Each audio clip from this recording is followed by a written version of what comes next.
Welcome everyone to The Fragrant Life. I am Keith, and I think I may have found an alternative to Platinum Egoiste by Chanel. You want to know what fragrance that is? Stay tuned.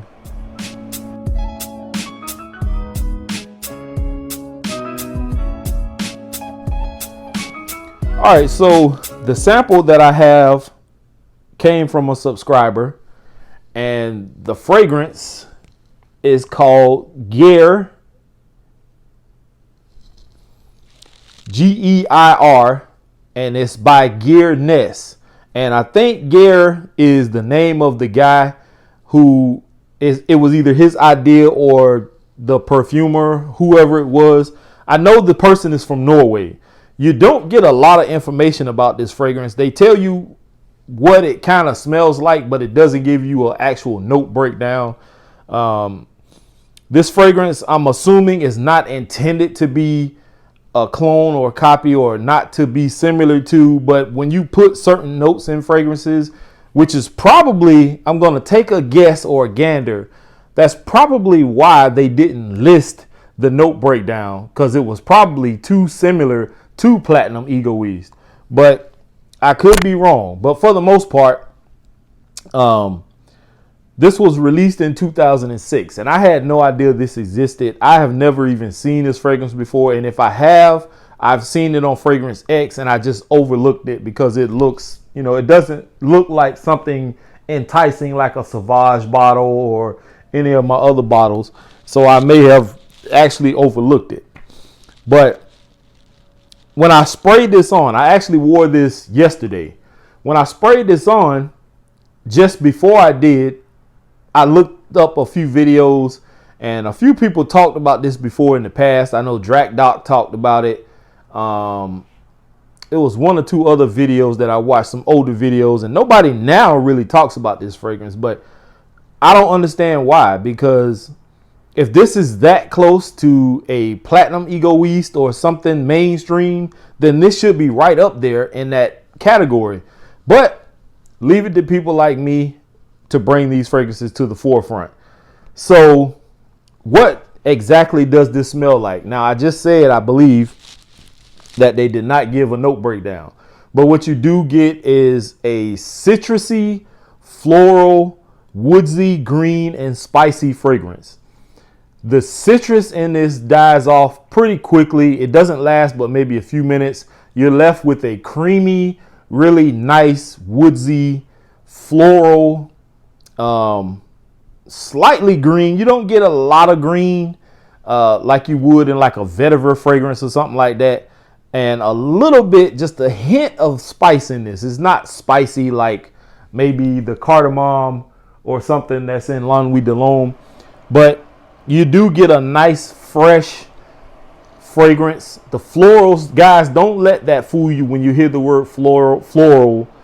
You get some people, some guys who treat it like a vampire would when you hold up garlic or you peel back that curtain and show the sunlight to them, and they revert. But this is not one of those floral type fragrances. This is a wearable fragrance, a wearable floral fragrance, and I'd happily wear it, and I'm going to, and I'm actually going to pick up a bottle of this instead of going and get Platinum Egoiste. I do think it's close enough to Egoiste to warrant me buying this. This one will run you around, I saw it, I think on Fragrance X, it was like 40 some odd dollars, somewhere around 40 something to 50 some odd dollars. On the actual Geir website, it's like $60, $70. So that says a lot. I like this a lot, and I am definitely going to get me a bottle of this. This has to be in my collection. Projection on this. Now, if you're thinking that this fragrance is going to be a super monster projector, you're mistaken. This doesn't even start off like that. You spray this on, and it's just a very nice fragrance. It gets picked up in the air. To me, it smells airy, even though it's not an airy type fragrance. It just gives that aspect in the air of being something light, airy, If people pick up whiffs of it, they're actually going to think it's a nice smelling fragrance. I like this. There are no notes listed or no, description listed that says this has like sugar or cinnamon or anything in it. But I don't know if it's the citrus that's in this that's giving it that kind of sweet smell. But it does have a slight sweetness to it. It's very nice. It's fresh. I think this can be worn anytime. This is actually supposed to be worn more in the spring because the description that it gave, instead of giving us a note breakdown, it just said on the website that this is supposed to give the aspect of a Norwegian spring day, where you got the rivers or the streams flowing against the rocks and all this kind of stuff. It was a very descriptive breakdown that they give on the website, but I don't really care about all that. All I want to know is how does it last, how it performs, I should say. This one actually performed pretty well on my skin. Usually I get about 4.5, 5.5 hours out of fragrances.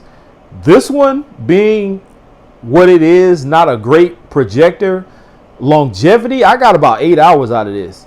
And I did end up in Jacksonville, Florida yesterday, and I went to a few stores just to see what was out there. And all day long, even though this might not have filled up my car when I was inside of it, when I was walking around in the stores, or like I was transitioning from the store to my vehicle and vice versa, I was picking up whiffs of this in the air. There was a slight breeze, and this smells fantastic. I do think that more people should get their nose on this fragrance.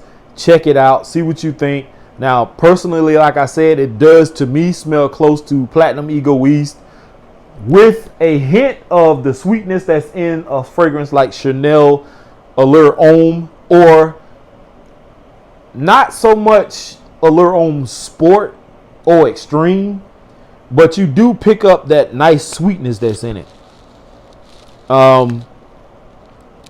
Here is super hot, so I don't really recommend a lot of people trying to pull this off in the extreme heat.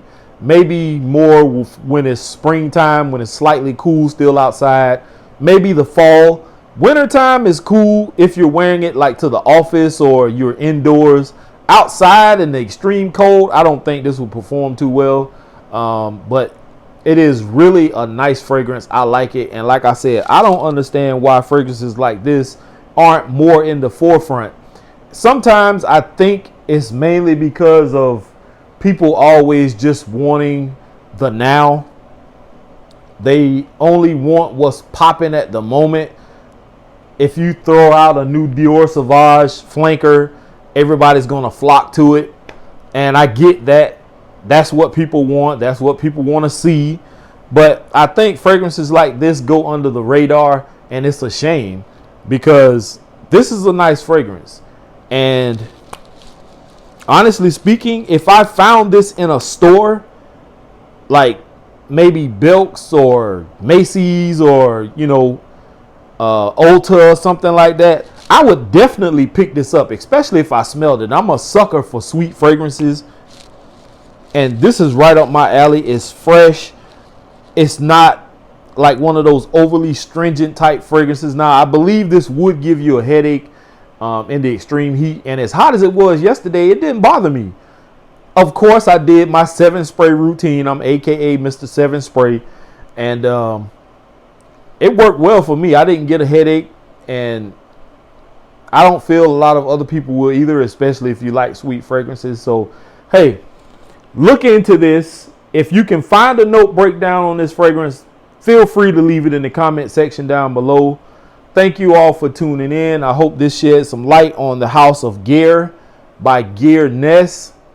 And I'm out of here, y'all. Here's to smelling great. Peace.